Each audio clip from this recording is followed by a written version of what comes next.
Okay, we got the light here, a side marker light in the fender, and the car doesn't have side marker light, so we've got to put a patch here to get rid of the side marker light, and we're going to be using the YesWelder Cut 55 DS Pro and the YesWelder Flux 135 for this operation. And both these machines are over a year old, and I use them all the time, and they've held up very well. We are on the second set of consumables, and I didn't even need to change the consumable. If you saw that video, I was having trouble with the air shutting off and the arc shutting off, and it was because I forgot to turn it down. It defaults to 35 amps, and I cut sheet metal on 25 amps, so I changed the consumables and it didn't even need it. I'd been using the same original one for almost a year. We're on the same contact tip on the Flux 135 that I started with. It's been a year of all kinds of welding. You can go back in my videos and see all the welding I do, and this is the same contact tip. I have several more, but this is the one that came with the welder, and I'm still using it. This is a flux core insulator. This protects your metal pieces from touching stuff while you're welding. It's not a gas nozzle. There's no gas in this machine. Doesn't need any gas. That just goes on there to protect from touching.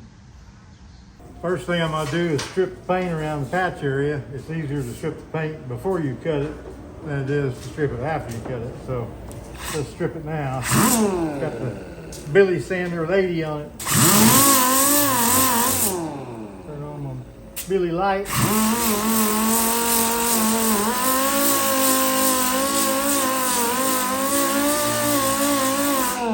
There's no reason to make your patch bigger than you need it to be.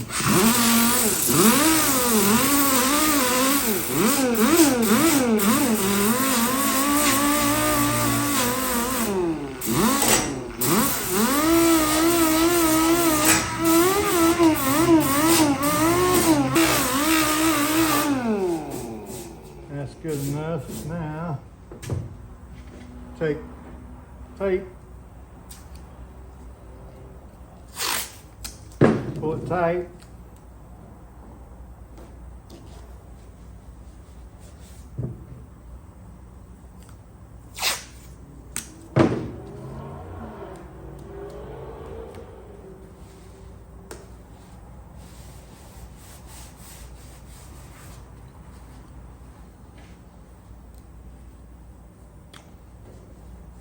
Now, I don't want to get close to this valley right here. I don't want to make a cut real close to that because it's hard to work it.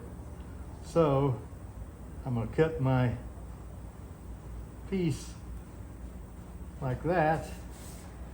Now the tape itself is fine. I'm going to cut it with a plasma cutter. So that size is fine, and I want round corners. I don't want sharp corners. So I will mark it accordingly.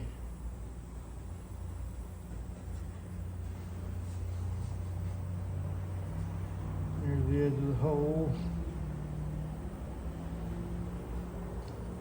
Now, get this out of the way. Take our tape off. Pull it off carefully so it stays together. Put it here on my YesWelder.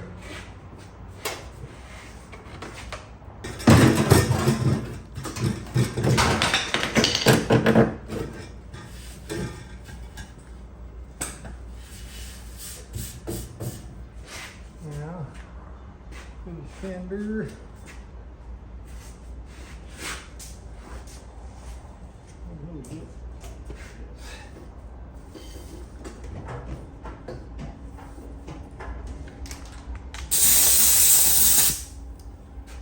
I'm gonna grind our donor piece here. This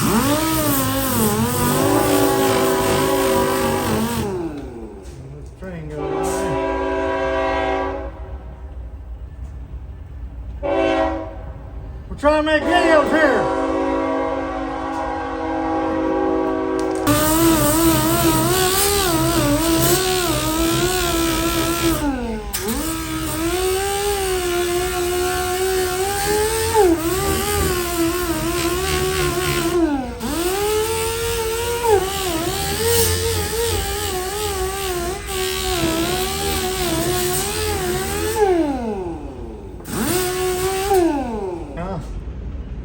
Put our transfer over here, like so.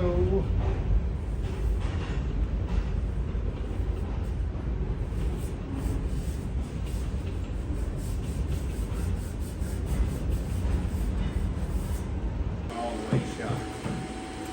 When you ready to go? No, they put it back.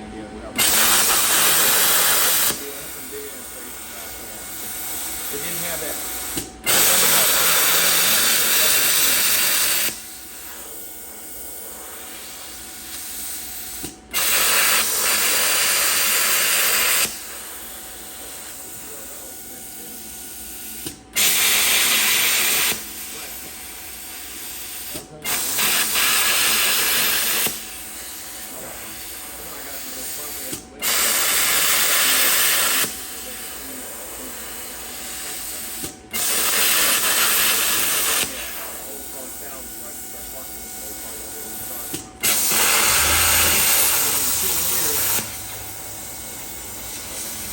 Now you guys that can see better than Billy can probably continue cutting without having to stop and look like I do. But if you do see bad like I do, then just stop and look and start up again and stop and look.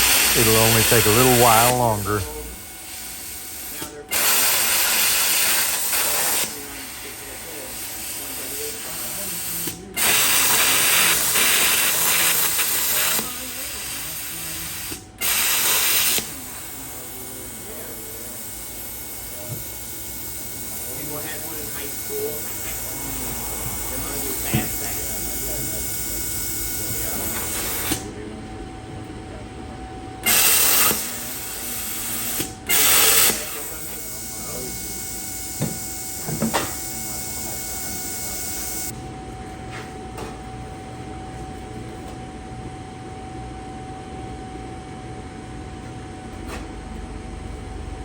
Now I'm going to tell you guys that this is my first attempt at the plasma cut and butt technique that I'm demonstrating here for the very first time. So it's not going to go quite according to my plan. It's close, but we'll do better on the next one. The tape is holding the patch in place where I can start the plasma cut around it. But the problems are that I should have made the patch a little bit bigger, because I'm going to be cutting through the flange of the light opening. It has a flange that's 1/8 of an inch or more, and I get some pieces that are still hanging on there, and it causes me problems later. And I should have ground the edges of the patch nice and smooth, because the roughness of the edges of the patch from the hand plasma cutting it out of the donor piece causes my tip of my plasma cutter to bump around as I'm cutting. Whereas if the edge had been smooth, then I would have had a smooth cut, and it would have been a lot easier. It's not to say that this isn't working, but it could work a whole lot better if I had a cleaner edge on the patch. What it boils down to is I have a little bigger gap than I want in some spots, but it's pretty close. It's not terrible or anything like that. It just could be better. But hey, it was the first attempt, so yeah, I don't care what you got to critique me about. What matters to me is I don't have grinder sparks flying all over me while I'm trying to cut the patch. And I don't have sharp cut corners where I have to weld a cut that went on beyond the patch.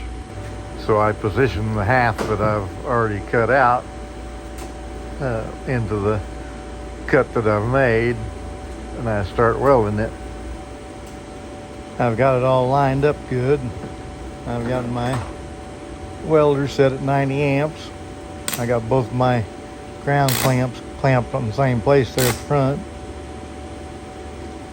But I'm having a weirdness in my arc.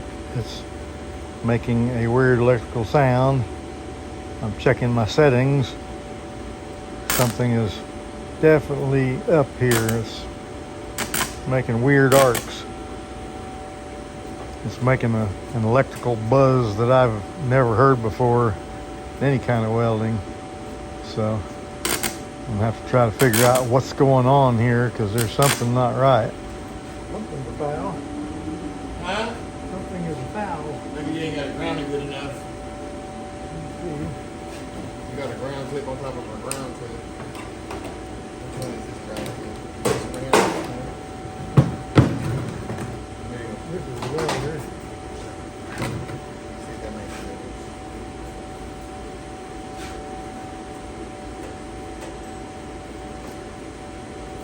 It turns out that having both my grounds together was a bad thing. My plasma cutter is on because I'm going to be using it, back and forth with the MIG welder, and my MIG welder is on. So having my plasma cutter's electronics going into the metal somehow distorted the arc on my Flux welder's arc pattern. But that's just one of those things that you learn with experience, so we know not to do that again. And now I'm finding that my arc has gone back to normal, so I'm pretty happy about that.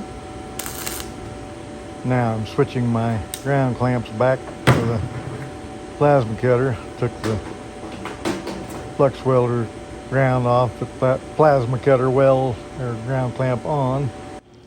Now I'm ready to plasma cut a little more. Decide where I'm gonna start. Once again, the edges of my patch are jagged, and it makes it hard to go smoothly with plasma cutter. When I do this the next time, I'll have a nice smooth edge, and we'll see how it goes then.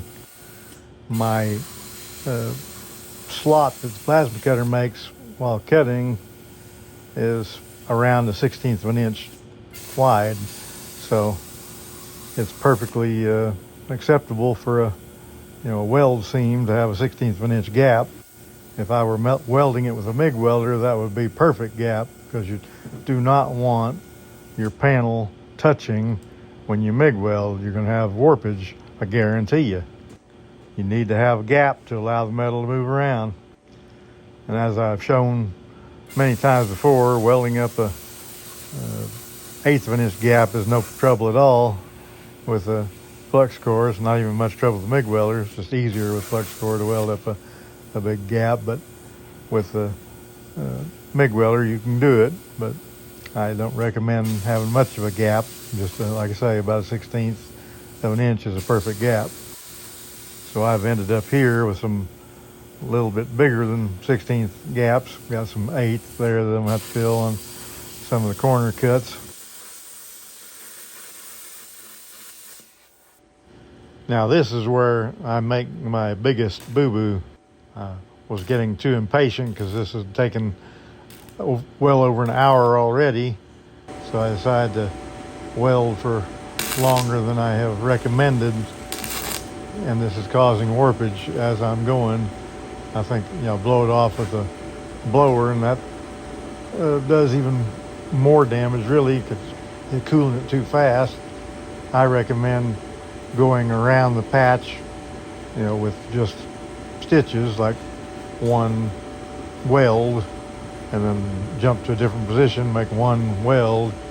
But here, I'm making 3 and 4 and 5 together, and it's getting too hot, and then I'm overcompensating with the air blower and cooling it off too fast, and it did cause more warpage than I normally get when I'm taking my time. So my recommendation is to not get impatient and just take your time. You don't want to have to spend the time fixing warpage, so avoid getting it in the first place by not pushing your welds too fast and furious. I'm putting way too many consecutive welds on here, and it's absolutely causing warpage. It's not severe or anything, but I could have done it without any. Cooling it with this gun is not helping, I promise you. Normally when I weld a patch, I can rub my bare hand over it often throughout the process.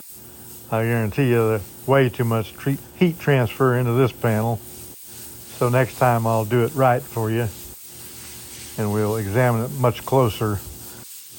It's not ruined by any means, but as I said, it could have turned out a whole lot better with just a little more patience.